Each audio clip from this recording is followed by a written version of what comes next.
Hello রায়গঞ্জবাসীরা, তোমরা কেমন আছো? আর আজকে নিয়ে চলে এসেছি একটা সেন্ট্রাল মার্কেটের ভিতরে ইউনিক খাবার, যেটার নাম জানি না। তোমরা যদি জেনে থাকো তাহলে একটু প্লিজ কমেন্ট করে বলো। আর দোকানটা হচ্ছে সেন্ট্রাল মার্কেটের কয়েকটা দোকানের পরেই এই দোকানটা।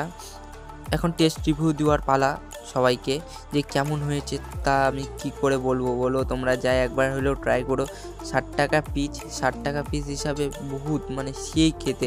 60 টাকায় আজকাল এরকম জিনিস পাওয়া যায় না, মানে ইউনিক। ভিতরে অনেক কিছু দেওয়া ছিল, অনেক কিছু, জানি না কী কী দেওয়া আছে। এবার হলো মানে কি বলবো, এত টেস্ট না, এত টেস্ট, মানে একটা খেলে মন ভরবে না, 4-5টা খেলে একদম মনে হবে কি খাচ্ছে এটা। 60 টাকা হিসাবে মানে বহুত দারুণ। পুরো সস আর একটা চাটনি কি দিয়েছিল। আর এখানে সে দাদাটা এসে করে। এবার হচ্ছে দাদার মুখ থেকে শুনে নাও, দাদা সে দোকানটা কোথায় যাবে। এখানে তো থাকবে না দোকানটা কোথায় যাবে সেটা একবার শুনে নিও তোমরা। কালীবাড়িতে যাবে। হ্যাঁ, কালীবাড়ি বারাসা বাস আমরা যে। হ্যাঁ, বারাসা বাস ওই কোনাটা কান্তনগর মোড়। ও আচ্ছা, তো কাকু বললো কান্তনগর মোড়ে তোমরা এই জিনিসটা পেয়ে যাবা, খুবই ইউনিক। আমরা খেলাম, সেই লেগেছে আমাদের। এখানে আরও ভাজা হচ্ছে দেখতে পাচ্ছ।